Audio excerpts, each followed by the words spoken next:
Vamos a comenzar con la enseñanza de esta mañana después de haber alabado a nuestro Dios. Vamos a continuar con la serie que venimos desarrollando, la cual hemos titulado Conociendo a Jesús a través de los Evangelios. Y pues ya sería el tema número 5, que se titula Jesús es presentado en el templo. Jesús es presentado en el templo. Nada más a manera de un recordatorio, un recuento de lo que hemos estado analizando hasta este día. Pues en la plática pasada estuvimos abordando el tema del nacimiento de Jesús, ¿verdad? Como uno de los acontecimientos, de hecho, que ha partido la historia en dos. Hoy estamos en el año 2023. ¿A partir de qué? A partir del nacimiento de Jesús. De hecho, lo conocemos así. Es decir, fue tan impactante la venida de nuestro Señor Jesús a la tierra que dividió la historia en un antes de Cristo y en un después de Cristo. Es decir, ahí vemos nosotros que el nacimiento de nuestro Señor y Salvador Jesús ha sido un hecho trascendente para toda la humanidad. Y bueno, vimos algunas características, no quiero otra vez volver a repetirlas, ¿verdad? Pero simplemente creo que es importante resaltar una de ellas. Creo que nos quedábamos impactados con el hecho de saber que aquel Dios que estaba en los cielos, sentado a la diestra del Padre en su gloria, ¿verdad? Tomó un cuerpo humano como el tuyo y como el mío y vino a esta tierra y vino a nacer, y por cierto no nació. Su cuna no fue una cuna real, no fue una cuna, no fue arropado incluso con telas de seda, sino que fue envuelto en pañales, dice la Escritura, y acostado en un pesebre. En un pesebre, imagínate, donde come el animal, donde come el caballo, la vaca, el toro. Ahí fue puesto nuestro Señor Jesús. En otras palabras, mostrándonos Dios cómo de alguna manera Él había tomado esta decisión de venir a esta tierra, y de alguna manera Él vino a nacer en un lugar muy humilde. Y bueno, pues vamos a orar, vamos a pedirle a Dios que hoy nos hable a través de su palabra para seguir incluso avanzando en estos temas. Y le pediría ahí en su lugar, vamos a hacer una oración. Usted pídale a Dios: Señor, háblame el día de hoy con tu palabra. Padre, el día de hoy te damos gracias, Señor, porque una vez más tú nos traes con lazos de amor y de misericordia a este lugar, Señor. Y sin lugar a dudas sabemos que tienes grandes propósitos para nuestra vida y que quieres darnos palabras a nuestro corazón, Señor. Y hoy yo te pido, Padre, que a través de este tema que vamos a compartir el día de hoy, tu buen Espíritu Santo venga a hablarnos, Señor, a todos. Que vengamos, Señor, el día de hoy con corazones dispuestos a escuchar tu palabra, y que tú nos hables a nuestro corazón, a todos. Que nadie regrese, Señor amado, igual que como vino, Señor. Si había alguna necesidad, Padre, que el día de hoy tú vengas a hablarnos a cada uno en lo personal. Te lo pedimos, Padre, en el nombre de Jesús. Amén y amén. Vamos a abrir la Escritura, por favor, en el Evangelio de Lucas, en el capítulo 2. Vamos a leer del versículo 21 al versículo 24. ¿Qué estamos haciendo, hermanos, en esta serie de estudios bíblicos? Lo que estamos haciendo es tomando como referencia los 4 evangelios. Creo que ha sido el evangelio de Lucas en el que más nos hemos detenido, porque creo que nos empieza a narrar los primeros momentos de la vida del Señor Jesús, su infancia, de hecho, ahí es registrada. Y lo que hemos intentado hacer a través de esta serie es tomar los 4 evangelios y empezar a ver, a escudriñar en ellos cuál fue la vida y la obra de nuestro Señor Jesús. Así que creo yo que pues esta serie va a ser muy enriquecedora para conocer más a profundidad a nuestro Señor. Dice Lucas capítulo 2 versículo 21 al verso 24. Dice así: cumplidos los 8 días para circuncidar al niño, le pusieron por nombre Jesús, el cual le había sido puesto por el ángel antes que fuese concebido. Y cuando se cumplieron los días de la purificación de ellos, conforme a la ley de Moisés, le trajeron a Jerusalén para presentarle al Señor. Como está escrito en la ley del Señor, Todo varón que abriere la matriz será llamado santo al Señor. Y para ofrecer conforme a lo que se dice en la ley del Señor, un par de tórtolas o 2 palominos. ¿Qué vemos en este primer pasaje que estamos revisando? Por lo menos vamos a mirar 3 ritos o ceremonias particularmente que se celebraron en ese momento. Número 1, la circuncisión de Jesús, ¿ok? En este primer momento, la Biblia dice que cumplidos los 8 días, el bebé fue circuncidado, como una de las observaciones del pacto que Dios había hecho con Abraham y por todas sus generaciones, ¿verdad? Allá en Génesis 17, en el versículo 12, dice la Escritura, y de edad de 8 días será circuncidado todo varón entre vosotros por vuestras generaciones, el nacido en casa, etcétera, etcétera. Ok, ¿qué vemos más en este pasaje de Lucas 2? Dice que cuando fue circuncidado, también le fue puesto el nombre de Jesús al niño, ¿verdad? Según la costumbre judía. El ángel de hecho ya había dado instrucciones tanto a María como a José de cómo tenían que llamar a ese bebé. Y él les dijo, su nombre será Jesús. ¿Por qué? Porque él salvará a su pueblo de sus pecados. El nombre en aquellos tiempos del niño era porque pues tenía una cierta característica, vamos a llamarle, una misión que desempeñar más adelante, ¿verdad? En el caso del Señor Jesús, bueno, fue puesto el nombre Jesús justamente porque significa Jehová salva. Y aquí con el nombre podemos nosotros entender la gracia de Dios para nosotros, los seres humanos, ¿verdad? Que habitamos esta tierra y que necesitábamos un Salvador, ¿ok?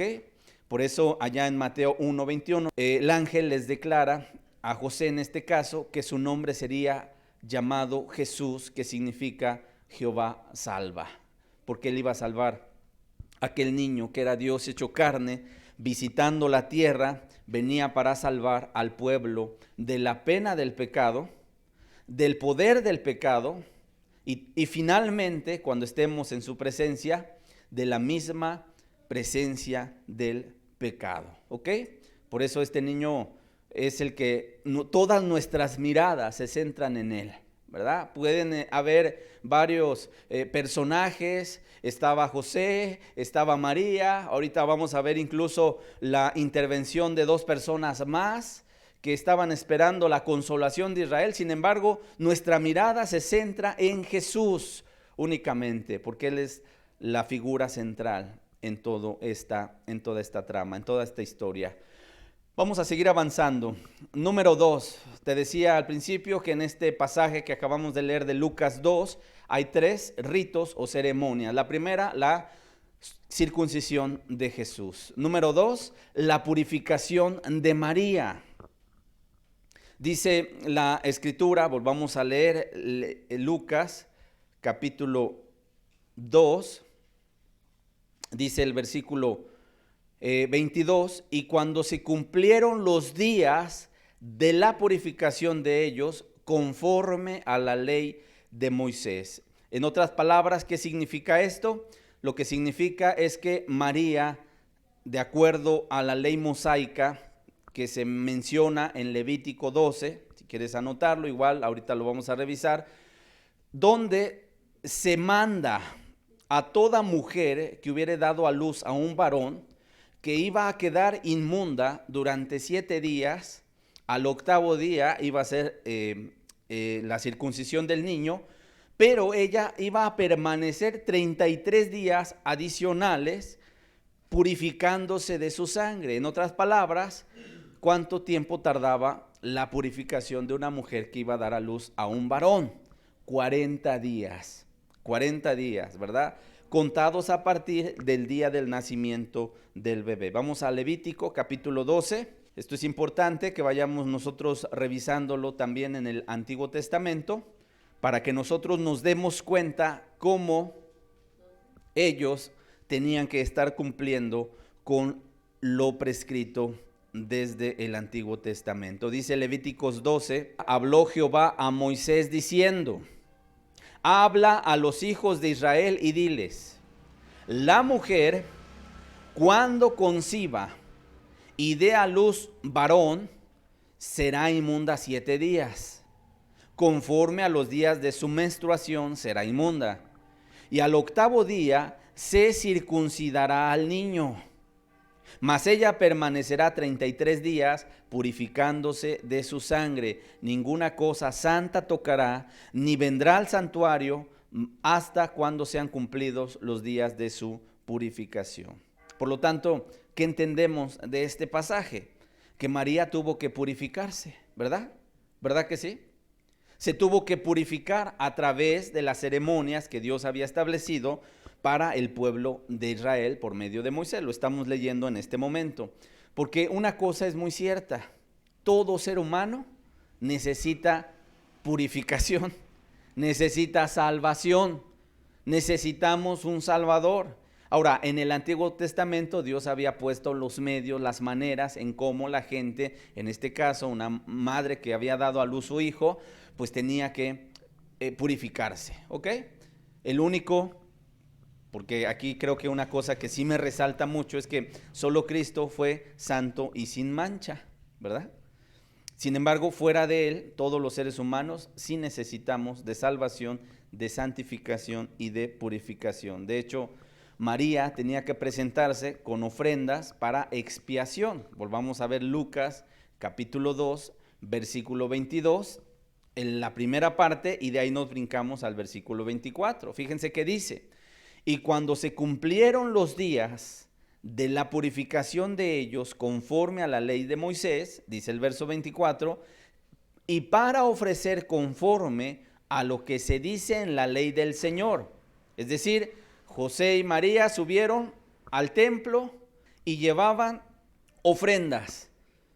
Y en este caso, un par de tórtolas o 2 palominos. En esta purificación tenían que llevar una ofrenda para que pudieran hacerse una expiación y se pudiera hacer holocausto, para que entonces la mujer quedara limpia del flujo de su sangre. Vamos a seguir leyendo ahora Levítico 12 del verso 6 al verso 7. Dice: cuando los días de su purificación fueren cumplidos, por hijo o por hija traerá un cordero de 1 año para holocausto. ¿Qué iba a traer la persona que quería purificarse? ¿Qué dice ahí? Un cordero de 1 año. ¿Estamos de acuerdo? ¿Y qué más? No solamente un cordero, dice, y un palomino o una tórtola para expiación. ¿A dónde la va a traer? A la puerta del tabernáculo de reunión, al sacerdote. Y él los ofrecerá delante de Jehová y hará expiación por ella y será limpia del flujo de su sangre. Esta es la ley para la que diere a luz hijo o hija.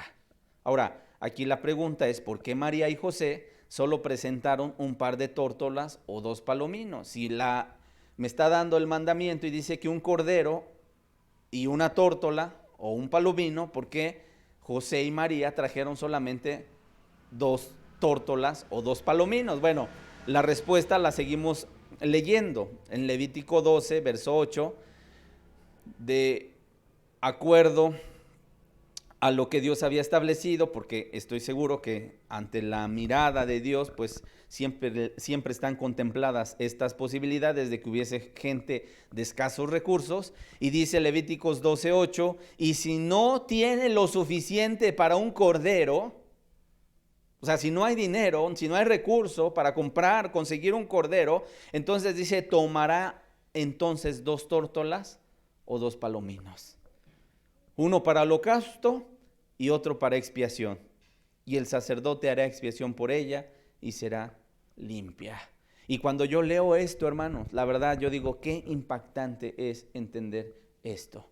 Porque si lo vemos desde un punto de vista, el Señor Jesús siendo rico, ¿dónde estaba antes de venir a esta tierra nuestro Señor? ¿Rodeado de qué? De la gloria, ¿verdad? Los ángeles cantaban, le alababan, le glorificaban. Bueno, la Escritura dice que de Él es el oro y la plata, el creador del cielo, de la tierra. ¿Qué le hacía falta al Señor? ¿Qué le hacía falta en los cielos? ¿Qué pudiéramos decir que a lo mejor estaba carente de? ¿Qué era aquello que le hacía falta? Nada. Allá en los cielos tenía, vamos a decirlo de una manera, y para que lo podamos entender, su corona, su capa, su trono, su cetro. Y sin embargo, cuando viene a esta tierra, se quita todo. Como dice Filipenses 2, del verso 5 en adelante, ¿verdad? Dice, haya pues este mismo sentir que hubo en Cristo Jesús, el cual siendo en forma de Dios, no estimó el ser igual a Dios como una cosa a que aferrarse, sino que se despojó de sí mismo y tomó una forma humana como la tuya y como la mía. Y sabes, cuando tomó esa forma humana, incluso se sumergió en la necesidad. Por lo tanto, siendo rico, ¿se hizo qué? Pobre. ¿Dónde nació? En un establo. ¿Dónde fue acostado? En un pesebre. ¿Olía bien ese lugar? Sin lugar a dudas que no, porque había animales. Y seguramente sus necesidades, pues de repente eran hechas ahí en el mismo establo. Y ahorita lo que estamos leyendo es que incluso María trajo solamente 2 palomas, 2 tórtolas, porque no había dinero incluso para el cordero. ¿Qué quiere decir esto? Que el Señor, siendo rico, se hizo pobre para bendecirnos a nosotros. Segunda de Corintios capítulo 8 verso 9, dice la Escritura, porque ya conoces la gracia de nuestro Señor Jesucristo, que por amor a vosotros, que por amor a ti, leámoslo de esta manera, se hizo pobre, siendo rico, para que tú con su pobreza fueras enriquecido. Qué hermoso, ¿verdad? No, es decir, Él no viene y solamente por querer causar algún tipo de, ay, pobrecito. No, no, no. Él tenía un propósito del por qué venía incluso o había escogido en medio de la raza humana a un matrimonio de escasos recursos, hermanos. Porque Él se quería identificar justamente con los más desprotegidos. ¿Cuál es el tercer rito? La tercera ceremonia que vemos en Lucas 2, 22 en adelante, al 24. Vemos también la dedicación de Jesús a Dios. ¿Qué dice Lucas 2, 22 en la parte segunda? Dice, le trajeron a Jerusalén para presentarle al Señor. Como está escrito en la ley del Señor, todo varón que abriere la matriz será llamado santo al Señor. Y Jesús fue un primogénito, ¿verdad? Primer nacido. Y de hecho la Escritura en Éxodo 13, también vamos por favor, estamos haciendo un cotejo de por qué suceden estas situaciones o estas ceremonias, porque estaban cumpliendo la ley mosaica. Dice en Éxodo 13, versículo 2, dice, conságrame todo primogénito. Era la voluntad de Dios, que todo primogénito estuviese ¿qué? Consagrado, apartado, separado para Dios. Cualquiera que abre matriz entre los hijos de Israel, dice, así de los hombres como de los animales, mío es. ¿Quién lo reclamaba? Dios. En el verso 12 dice, dedicarás a Jehová todo aquel que abriere matriz. Dedicarás. Iba a ser un niño consagrado, dedicado, presentado a Dios. Y asimismo todo primer nacido de tus animales, los machos, serán de Jehová. ¿Ok? Por lo tanto, ¿qué vemos en este pasaje?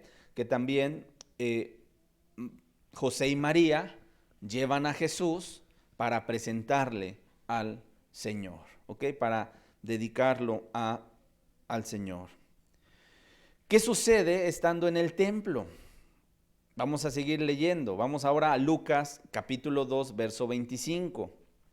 ¿Qué sucedió cuando Jesús es presentado en el templo? Dice la Escritura: y aquí había en Jerusalén un hombre llamado Simeón. Y este hombre, justo y piadoso, esperaba la consolación de Israel, y el Espíritu Santo estaba sobre él. ¿Qué observamos ahora? Ahora, repito, y quiero que no pierdan la mirada, ¿verdad? ¿De dónde está el Señor Jesús? ¿Dónde estaba? ¿En qué lugar? En el templo, ¿ok? En el templo. Y esto es importante, porque estando en el templo, cuando María iba a presentar sus ofrendas para su purificación y para presentar a Jesús, ¿verdad? Al Señor, en ese momento la Biblia como que nos hace un giro de mirada y nos dice: y he aquí, había en Jerusalén un hombre llamado Simeón, y este hombre, justo y piadoso, esperaba la consolación de Israel, y el Espíritu Santo estaba sobre él. Aquí vemos una pequeña biografía impactante, incluso yo podría decirle, de este hombre llamado Simeón. ¿Cuáles son las características que nos describe o que nos deja la Biblia en torno a este varón? ¿Cómo era? Era un hombre justo y un hombre piadoso. ¿Ok? Dos características así rápidas que nos da Dios, y nos dice que este hombre era justo y piadoso, pero no solamente eso, también que esperaba la consolación de Israel. Y no solamente eso, que además el Espíritu Santo estaba sobre él. Hoy, como cristianos, nosotros decimos, bueno, cuando eres perdonado por Dios, el Espíritu Santo viene a nuestra vida. Amén. ¿Y dónde habita? En el corazón, ¿verdad? Y Él es el que nos lleva a seguir la voluntad de nuestro Dios. Y andamos por el Espíritu, caminamos por el Espíritu. ¿O alguien camina en la carne? Porque si no estaría descalificado. Caminamos por el Espíritu. Sin embargo, ahora, bueno, para nosotros esto ya lo conocemos porque hemos leído la Escritura y sabemos que el Señor Jesús dijo: conviene que yo me vaya, porque si me fuera voy a enviar un consolador, el Espíritu Santo, y cuando Él venga va a convencer de pecado, justicia y juicio. Y entonces Él ha prometido al Espíritu Santo en nuestra vida. Sin embargo, en aquella época, antes de Jesús, hacia atrás, el Espíritu Santo no habitaba en el corazón de los hombres. Solamente venía a influenciarlos. Por eso aquí dice: el Espíritu Santo estaba sobre él. ¿Ok? Sin embargo, esta característica que me deja, pues es algo impactante, hermanos. ¿Por qué? Porque entonces puedo ver que Simeón era un hombre del remanente fiel de los judíos que aguardaban la venida del Mesías. Así como ahora nosotros que tenemos a Jesús ya en nuestro corazón, ¿sí o no? Esperamos su pronta venida. ¿Cuántos quieren que Jesús ya venga, hermanos? A ver, levantemos la mano. ¿Y estamos preparados? Yo ya quiero que el Señor venga. Hermanos, a veces vivir en este mundo ya es muy difícil. Las tentaciones, las ofertas del diablo, díganme si no es cierto. De repente ya es algo insufrible. La maldad se ha acrecentado. Y de hecho dice la Escritura: por haberse multiplicado la maldad, el amor de muchos se va a enfriar. Y yo le digo al Señor: ven pronto, Señor. Pero también nos falta mucho campo que labrar. Hay muchos lugares en donde tenemos que predicar. Hay muchas puertas que todavía ir a tocar. Hay mucha gente que todavía no tiene el conocimiento que tú y yo tenemos. Sin embargo, sí queremos que el Señor venga por segunda vez a esta tierra, que regrese pronto. Bueno, quiero decirte, de la misma manera, antes de su manifestación, había gente en el pueblo de Israel, en los judíos, que eran un remanente que esperaba ansiosamente la venida del Mesías. Y uno de ellos, ¿sabes quién fue? Simeón.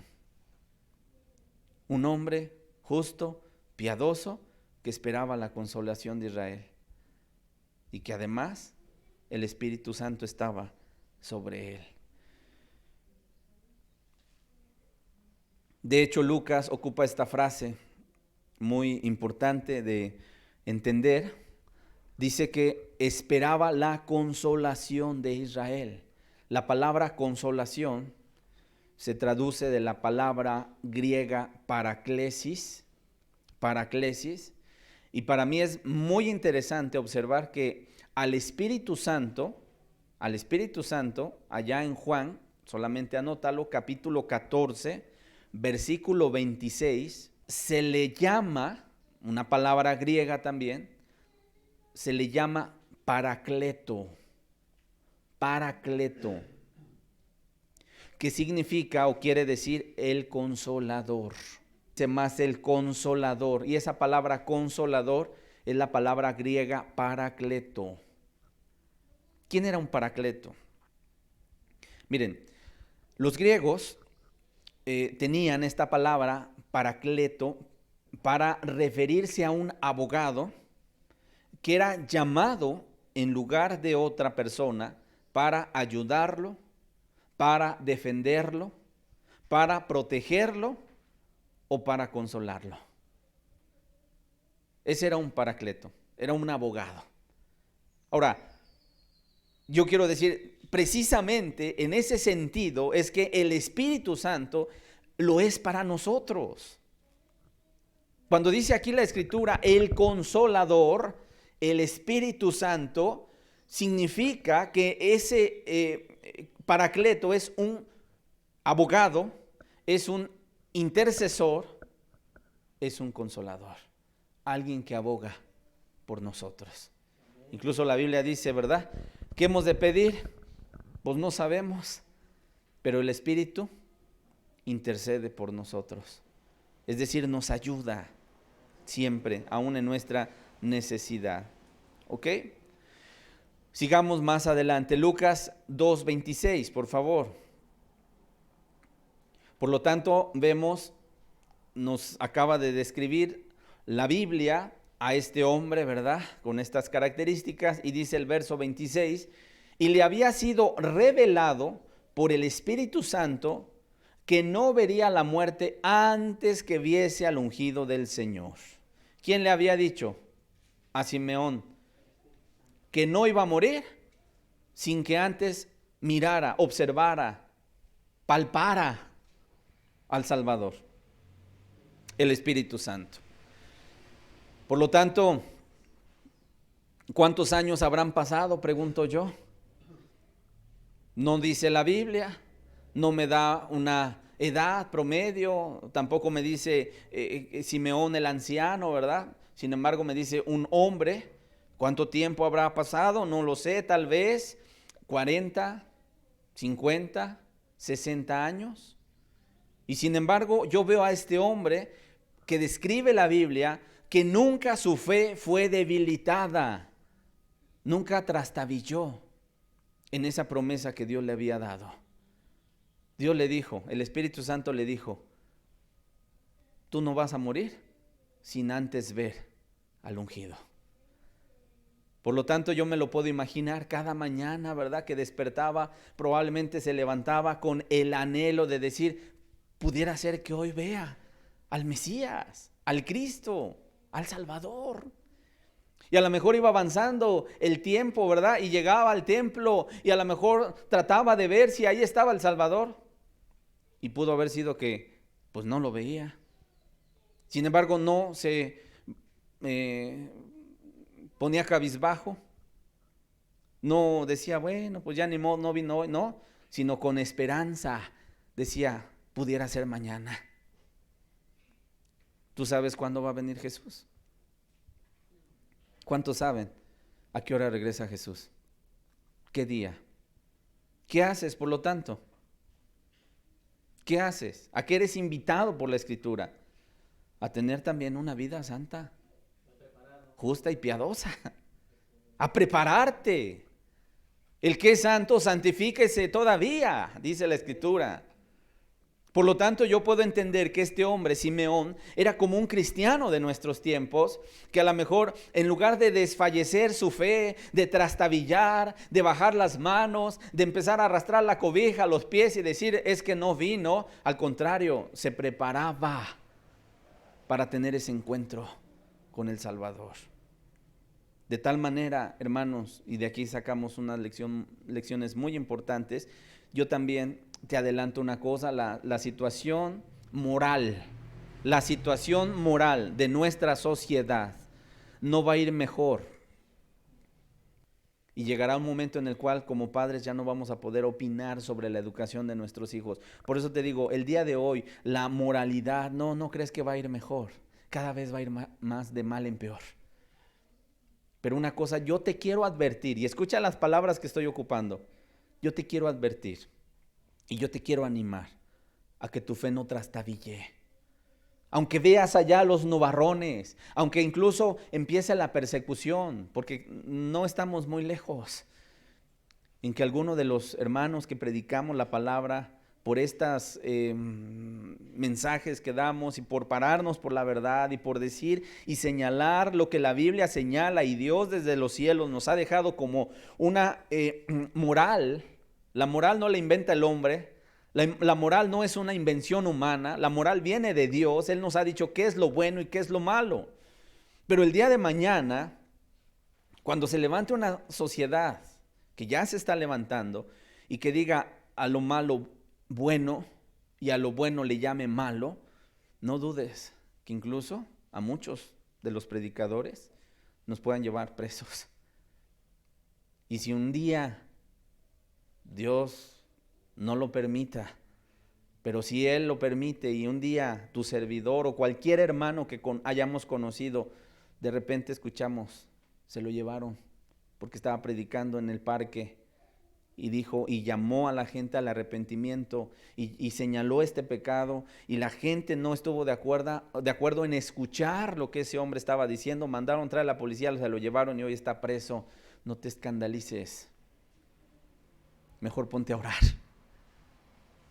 ponte a clamar a Dios y ponte a decirle, Señor, ven pronto ya por tu pueblo, por tu iglesia.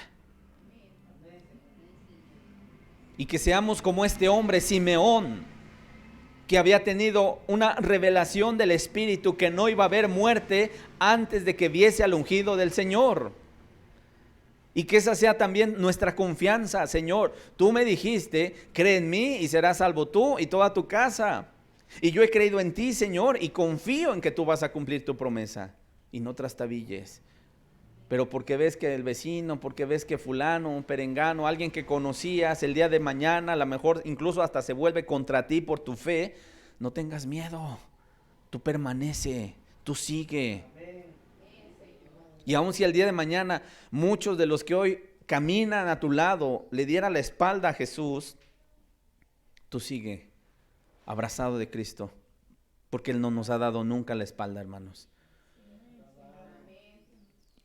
Y tenemos que empujar hacia adelante, hermanos. ¿Cuántos se salvaron con Noé, hermanos? ¿Cuántos? 8.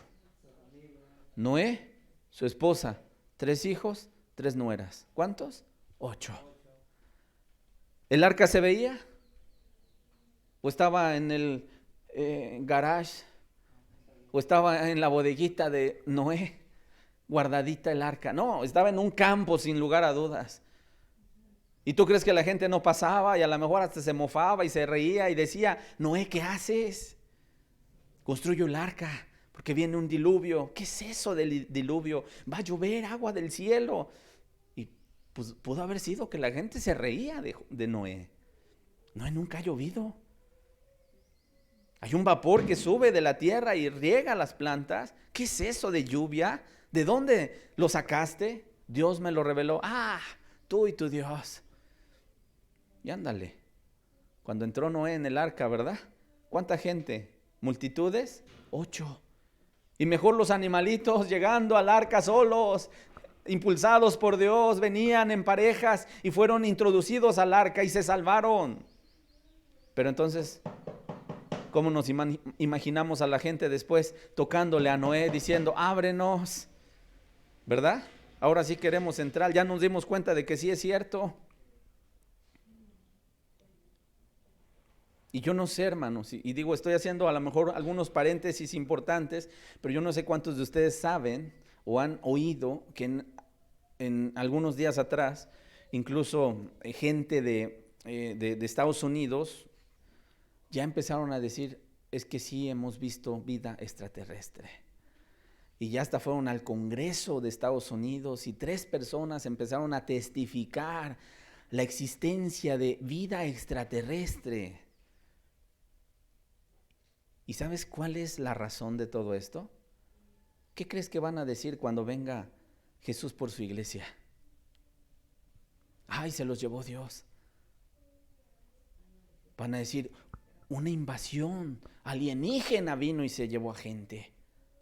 Y la gente va a decir, bueno, pues hay que tener contacto solamente entonces con ellos, ¿no? Porque ya están preparando las conciencias de la gente. Pero qué importante es que nosotros no trastabillemos. Escuchamos de repente que va la cosa de mal en peor y a lo mejor te truenan los dedos y te angustias y dices, ay, ¿qué está pasando? No está pasando nada que el Señor no nos haya dicho. Es lo único que te puedo decir. Ahora, ¿nos duele? Sí, nos duele.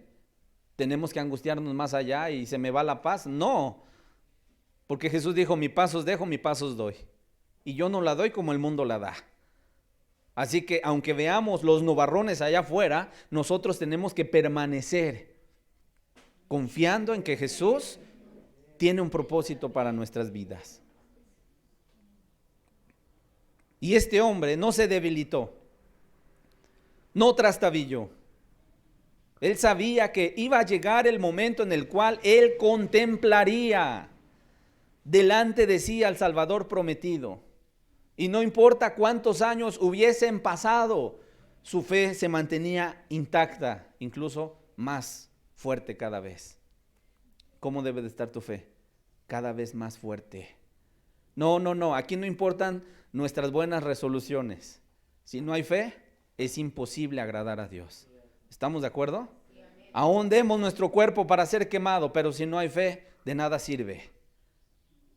Debe de haber fe, hermanos, confianza, agarrarnos de Dios, porque si algo Satanás va a hacer en este tiempo, va a meter mucha incredulidad. Y la gente va a estar bien confundida. Y al rato, hermano, es que yo ya no sé para dónde. Bueno, no lees la Biblia, no oras, ¿cómo vas a saber? Es importante, hermanos, agarrarnos de Cristo, porque la primer señal que el Señor dio, cuando le preguntaron sus discípulos, ¿qué señal habrá de tu venida y del fin del siglo? Él dijo, mirad que nadie os engañe. La primer señal fue el engaño. Y entonces, ¿de qué nos tenemos que cuidar? Del engaño. Del engaño. ¿Estamos de acuerdo, hermanos? Ok. ¿Qué más? Volviendo al punto. Lucas 2, versículo 27 y 28. Fíjate, aquí vamos a ver un cuadro hermosísimo. Y yo digo, bienaventurado Simeón. Bienaventurado este hombre. Porque fíjate qué dice el verso 27. Dice, y movido por el Espíritu, vino al templo. Y cuando los padres del niño Jesús lo trajeron al templo para hacer por él conforme al rito de la ley, él le tomó en sus brazos y bendijo a Dios diciendo, hasta ahí nada más, ahorita leemos, hasta el verso 28. ¿Qué es lo que estamos leyendo en este pasaje? Lo que estamos leyendo es que Simeón fue movido, fue impulsado, fue advertido, fue animado por el Espíritu Santo a venir al templo. ¿Qué entendemos, hermanos? ¿Y qué podemos sacar de aquí? Como cristianos debemos dejarnos guiar por el Espíritu. ¿Verdad que sí? En ocasiones nos dice, predícale a fulano. Y sentimos tan fuerte el impulso que de repente decimos sí o decimos no. ¿Qué tal si me ve con malos ojos?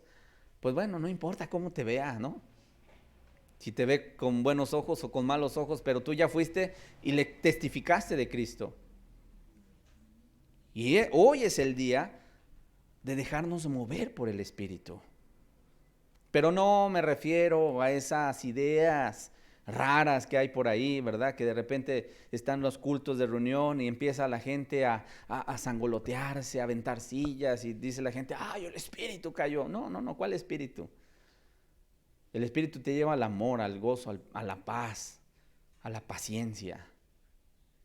El fruto del Espíritu. ¿Estamos de acuerdo? No aventar sillas o a decir palabras a veces hasta sin sentido, hermanos. Sí, cierto. Y nosotros creemos en el don de lenguas. Sí lo creemos. Y creemos en los dones espirituales, claro que sí. Pero sobre todo nos vamos por el fruto del Espíritu. Y te lo digo desde el punto de vista en el cual yo he predicado en denominaciones, en grupos religiosos, donde en ocasiones la gente está hablando en lengua, y lo digo entre comillas, y de repente se para y tú empiezas a ministrar a la persona y te empieza a decir muchas groserías de su boca. Y dices, a ver, ¿cómo de una misma fuente puede salir la glorificación a Dios y después la maldición al ser humano? Entonces solamente es emoción. Y cuando yo hablo del Espíritu, me refiero a Dios, ¿verdad? Que viene a nuestra vida y nos conduce. Y en este momento, Simeón fue movido, fue llevado, fue impulsado, fue advertido por el Espíritu Santo para que viniera al templo. Y justo cuando los padres de Jesús lo traen al templo para hacer los ritos de la ley, Simeón se encuentra con la consolación, con el Salvador. Y qué imagen tremenda nos deja el Evangelio de Lucas, porque inmediatamente Simeón es informado de manera divina o sobrenaturalmente, podríamos decirlo, que este niño era el Mesías prometido. ¿Y qué hace Simeón cuando ve a José y a María y ve a Jesús en los brazos de María? Lo toma a él en sus brazos y bendice a Dios. ¿Te puedes imaginar qué gran consuelo de este hombre? Por fin había llegado el día en el cual Dios traería salvación. ¿Cuántos años habían pasado desde el profeta Malaquías? Y hubo un tiempo intertestamentario, es decir, de Malaquías a Mateo. ¿Cuántos años habían pasado? Por lo menos de silencio de parte de Dios. 400 años. En el cual Dios ya no habló palabra. En el cual ese tiempo Dios guardó silencio. Y ahora, delante de Simeón, por fin estaba la promesa de Dios para el mundo. Delante de él estaba el Mesías. ¿Y qué dice esta bendición que pronuncia Simeón? Lucas 2, 29 al 32. Dice, ahora, Señor, despides a tu siervo en paz, conforme a tu palabra, porque han visto mis ojos, ¿qué cosa? Tu salvación, la cual has preparado en presencia de ¿cuántos pueblos? De todos los pueblos, luz para revelación a los gentiles y gloria de tu pueblo Israel. Simeón era un hombre que en este momento estaba pronunciando una profecía, estaba hablando palabras proféticas. Y él comienza diciendo, mis ojos han visto tu salvación, la cual has preparado en presencia de todos los pueblos. Si nos damos cuenta, aquí estamos contemplados, tú y yo, y todos los confines de la tierra, para que Dios pudiese salvarnos. De hecho dice, luz para revelación a los gentiles. Y aquí hace referencia a esa primera visita. Pero también dice, y gloria de tu pueblo Israel. Y esto se refiere en su segunda venida. Porque básicamente cuando el Señor venga, ¿sabes a dónde va a llegar? A Israel. ¿Y sabes qué va a hacer la nación de Israel? Se va a convertir. Hoy no hay judíos convertidos. La respuesta es sí. Sí hay. Hay gente del pueblo de Israel, judíos, que han vuelto su corazón al Señor Jesús. Pero la gran mayoría del pueblo de Israel, de los judíos, todavía siguen esperando al Mesías prometido. Pero bueno, también es muy cierto lo que dice la otra parte. Viene también antes el anticristo, ¿verdad? El anticristo que va a engañar también a la nación de Israel y al mundo entero, haciéndose pasar por alguien que busca la paz, que es un hombre de bien, ¿verdad? Y con fuerza y con voluntad y con política, y etcétera, etcétera, va a poner a este mundo aparentemente en un orden, pero ya después se desata lo mero bueno. Pero Cristo viene por segunda vez y de hecho va a vencer justamente al anticristo. Pero bueno, no es nuestro tema, ¿ok? Por lo tanto, ahora Simeón se siente preparado para morir tras haberse encontrado con el Señor, ¿verdad? Y añade Lucas 2, 33 al 35 las siguientes palabras. Dice, y José y su madre estaban maravillados de todo lo que se decía de él. Y los bendijo Simeón y dijo a su madre María, he aquí, este está puesto para caída y para levantamiento de muchos en Israel, y para señal que será contradicha, y una espada traspasará tu misma alma, para que sean revelados los pensamientos de muchos corazones. Ahora esta profecía que pronuncia Simeón se compone de 4 partes. Número 1, dice, este niño está puesto para caída y para levantamiento de muchos en Israel. ¿Y a qué se refiere? Se refiere a que iba a haber gente arrogante, que en aquel lugar, en aquel pueblo, en aquella nación, y bueno, en el mundo, ¿verdad? También, iba a haber gente no arrepentida, incrédulos, que iban a experimentar caída y castigo. Pero también habla de aquellos que se iban a humillar al Señor, que iban a reconocer su condición pecaminosa delante de Dios, y el Señor, y aquella gente iba a experimentar el levantamiento y la bendición de parte de Dios, ¿ok? Como sucede hasta estos días. ¿Cuánta gente tú puedes invitar a que venga y se siente a escuchar la palabra? ¿Y qué dice en ocasiones? Pues es que tengo muchas cosas que hacer. ¿Sí o no? Te lo han dicho, me imagino. Les dices, oye, hoy es día de reunión, vamos. Ay, es que fíjate que justo hoy, ¿no? Le salió un compromiso. El día de hoy hay la misma actitud en la gente. Sin embargo, hay gente también que el día de hoy está buscando de Dios en arrepentimiento y Dios los está levantando. Ok, ¿qué más? También la segunda profecía que vemos registrada en este discurso de Simeón es que este niño iba a estar puesto para señal, que iba a ser objeto de disputa. En otras palabras, la misma presencia de Jesús en la tierra resultó ser una intensa reprensión al pecado y a la impiedad. ¿Ok? ¿Qué había en el mundo? Oscuridad. Y Jesús es luz, ¿verdad? ¿Y a la gente le gusta que le digan en dónde está mal? ¿Verdad que no?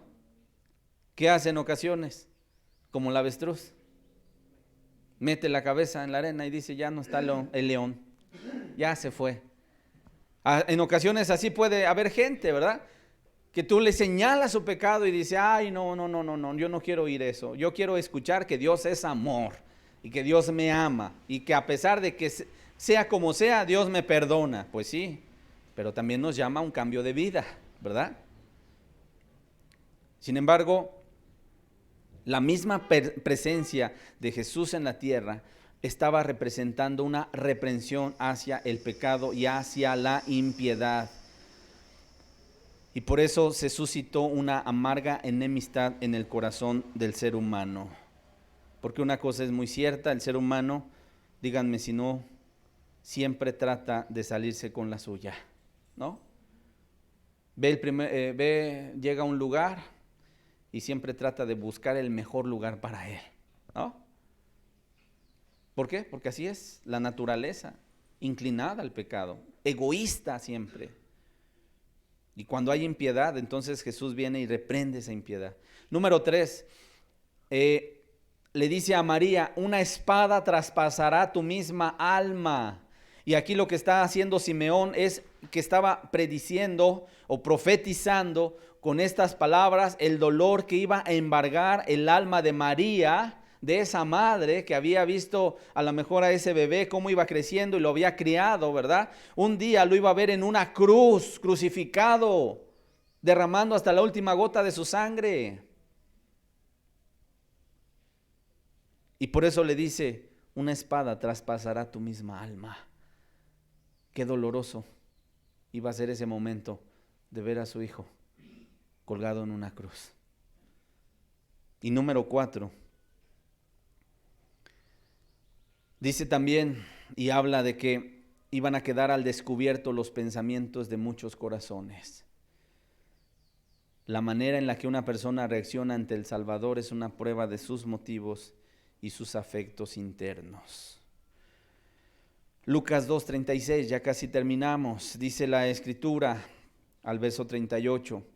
Estaba también allí Ana, profetisa, hija de Fanuel, de la tribu de Aser, de edad muy avanzada, pues había vivido con su marido 7 años desde su virginidad, y era viuda hacia 84 años. Y no se apartaba del templo, sirviendo de día y de noche con ayunos y oraciones. Esta, presentándose en la misma hora, daba gracias a Dios y hablaba del niño a todos los que esperaban la redención en Jerusalén. ¿Qué pasaje también nos deja ver la Escritura? Una mujer, ¿cómo se llamaba? Ana. ¿Qué edad tenía? Era una mujer ancianita. ¿Cuántos años había estado casada? 7 años. Ahí dice, pues había vivido con su marido 7 años desde su virginidad, desde su soltería, vamos a llamarle, ¿no? ¿Cuántos años con su marido había vivido? 7. ¿De qué edad se casó? No lo dice. Pero bueno, comúnmente en aquel tiempo 15, 16, 17 años. Pensemos 18 años. 7 más 18. Ok, 25. Y era viuda hacia 84 años. 25 más 84. Bueno, vamos a decir que era una mujer de más de 100 años. Ya, si le queremos poner cantidad, 109. ¿Ok? Estaba ancianita la señora. Pero yo la veo quejumbrosa. Que renegaba de todo, que decía, ay, todos estos males que me vinieron. Yo veo que nada es coincidencia, hermanos, y nada surge por cuestiones del azar, ¿verdad que no? Sino más bien por los designios de Dios, ¿sí o no?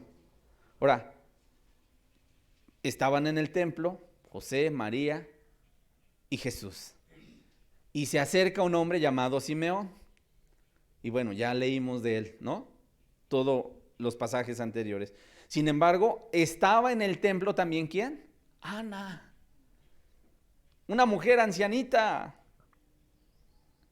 Sin embargo, ¿qué veo yo en el pasaje? Que era una mujer que no se apartaba del templo. En otras palabras, ella quería estar cerca de su Señor. Porque yo quiero que entendamos algo. En aquel tiempo, el templo era una representación que la gente tenía de la presencia de Dios. Porque Dios habitaba en el templo, ¿cierto o no? Ahí moraba Dios con ellos. Ahora sabemos que Dios ya no habita en templos hechos con manos humanas. ¿A dónde habita Dios? En el corazón, hermanos. Digo, también para que se nos vayan quitando ideas, a lo mejor a veces pues mal entendidas, ya ahora en esta nueva era de la cristiandad, ¿verdad? Ya no andamos buscando, si el día de mañana nos fuéramos a reunir abajo de una palmera o en un campo, ¿habría problema? Habría alguien que dijera, ay hermano, ¿cómo en un campo? Aquí no está el atrio, aquí no está el lugar santo, ¿verdad? No. En cualquier lugar podemos reunirnos, ¿cierto o no? Porque ahí está Dios. Donde están dos o tres en medio, buscándolo a Él, ahí está Él, en medio de ellos.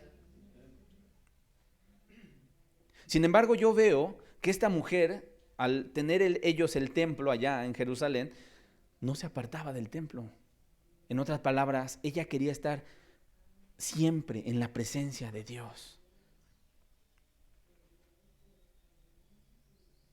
¿Y qué más vemos? Que esta mujer era profetisa. En otras palabras, recibía revelaciones divinas. Y no solamente eso, además, a pesar de su edad avanzada, sin embargo, no le era impedimento para servir públicamente a Dios de noche y de día. ¿Con qué? Con ayunos y oraciones. O sea que esta mujer, ay hermano, nos viene a sacudir. ¿Cierto o no? Nos viene a sacudir. De repente hasta los jóvenes, vamos a ayunar. Ay no, es que yo me mareo, es que me duele, me pongo tembloroso. Bueno, pues es normal. Pero imagínate esta mujer de más de 100 años, todavía con sus ayunos y sus oraciones. Es una mujer de entrega, ¿cierto o no? Y Ana se presenta a la misma hora, en otras palabras, las coincidencias de Dios, y mira al Salvador también. Imagínate qué cuadro nos deja el Evangelio de Lucas. José, María, Simeón, Ana, pero en medio de todos ellos, la figura central, Jesús. Jesús, en el centro de todas las miradas. ¿Y qué dice la Escritura? Que Ana estaba muy agradecida con Dios y hablaba del niño a todos los que esperaban la redención en Jerusalén. Y yo me puedo imaginar como cualquier cristiano enamorado de su Señor, dime si no es cierto, no deja de exaltar, no deja de glorificar y no deja de compartir de Jesús a la gente. Si algo tiene un cristiano es que siempre habla de su Señor. Siempre tiene en la boca palabras del Señor. Siempre quiere que la gente conozca a su Salvador, como Él lo ha conocido. Y a mí me llama mucho la atención como dice el versículo 38, dice, esta presentándose en la misma hora daba gracias a Dios y hablaba del niño a todos los que esperaban la redención en Jerusalén. Ya me puedo imaginar a Ana, a lo mejor después de que vio a Jesús, yendo a visitar a fulana, o a lo mejor la gente iba al templo y les decía, ya nació, ya está con nosotros. ¿Quién? El Salvador, el Mesías, Cristo el Señor. Y sin lugar a dudas mostraba alegría, hermanos, como lo tenemos que hacer nosotros al hablar de nuestro Cristo. Por último, y para cerrar este estudio, solamente quiero que veamos Lucas 2, 39 al 40. Como te decía al principio, si hay un evangelio que dedica tiempo a describir varios aspectos de la infancia de Jesús, ese es el evangelio de Lucas. Lucas 2, 39 al 40 dice, después de haber cumplido con todo lo prescrito en la ley del Señor, volvieron a Galilea, a su ciudad de Nazaret. Y el niño crecía y se fortalecía y se llenaba de sabiduría, y la gracia de Dios era sobre él. Dos cosas vemos en este par de versículos. Número uno, nos testifica el Evangelio de Lucas que después de haber cumplido con todo lo prescrito, con todas las ceremonias que estaban ahí enumeradas, enmarcadas, en el Antiguo Testamento, en la ley del Señor, volvieron a Galilea, a la ciudad de Nazaret. En otras palabras, aquí viene una pregunta. Y la pregunta es, ¿por qué vemos que Jesús cumplió con la ley? ¿Por qué? Desde su nacimiento vemos cómo se van cumpliendo las escrituras y van siguiendo ellos las leyes, las ceremonias establecidas en el Antiguo Testamento. Una razón es que más tarde, si quieres anotarlo, en Mateo 5, verso 17, él mismo, el Señor Jesucristo dijo: no piensen que he venido para abrogar la ley, para invalidar la ley o los profetas. No he venido para abrogar, dice, sino para cumplir. En otras palabras, él venía a cumplir la ley. ¿Para liberar a quiénes? A nosotros, ¿verdad? Porque él iba a tener que ser perfecto. ¿Estamos de acuerdo? Y él se sometió a los preceptos de la ley para que nosotros fuéramos alcanzados ya el día de mañana, cuando él murió en una cruz y resucitó, fuésemos alcanzados por esa gracia de él. ¿Ok? Número 2, ¿qué vemos también? Vemos el crecimiento de Jesús, que fue como el crecimiento normal de cualquiera de nosotros. Dice aquí, y el niño crecía y se fortalecía. En otras palabras, físicamente el niño crecía y se iba fortaleciendo en espíritu. Pasó por las etapas usuales de desarrollo físico. En otras palabras, sí, Jesús aprendió a caminar. Sí, Jesús aprendió a hablar. Sí, Jesús aprendió a jugar. Y más tarde, cuando fue creciendo, también a trabajar. ¿Cómo se le conocía? ¿Jesús qué? El carpintero. Tuvo un oficio, ¿no? Y así le llamaba a la gente. ¿No es este Jesús el carpintero? Hijo de María, hermano de José, de Judas y de Simón.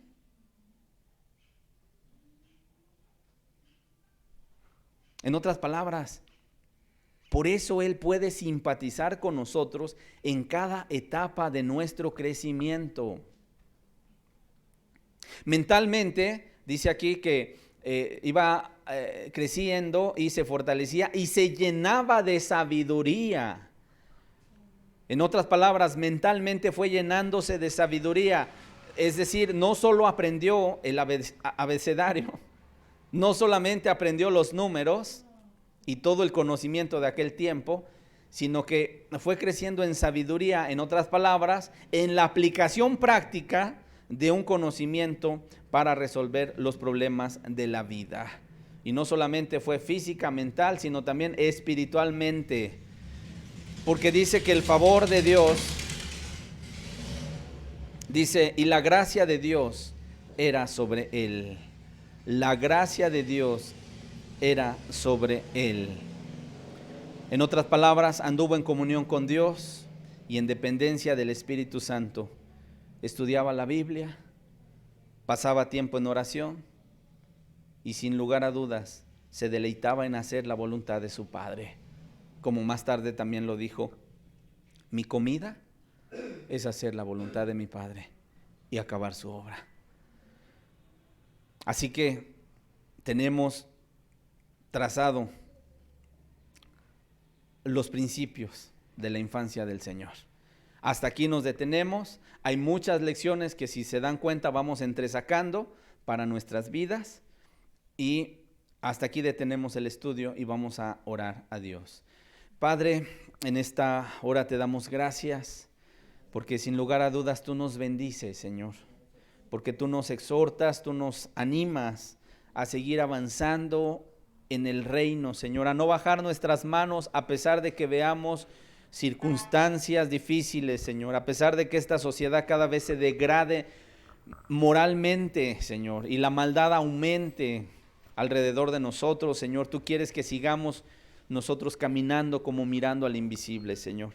Ayúdanos a tener esa fe como la de Simeón, que nunca se debilitó, Señor, sino que se fortalecía, se llenaba de de piedad y de justicia, Señor. Ayúdanos a nosotros también, Señor.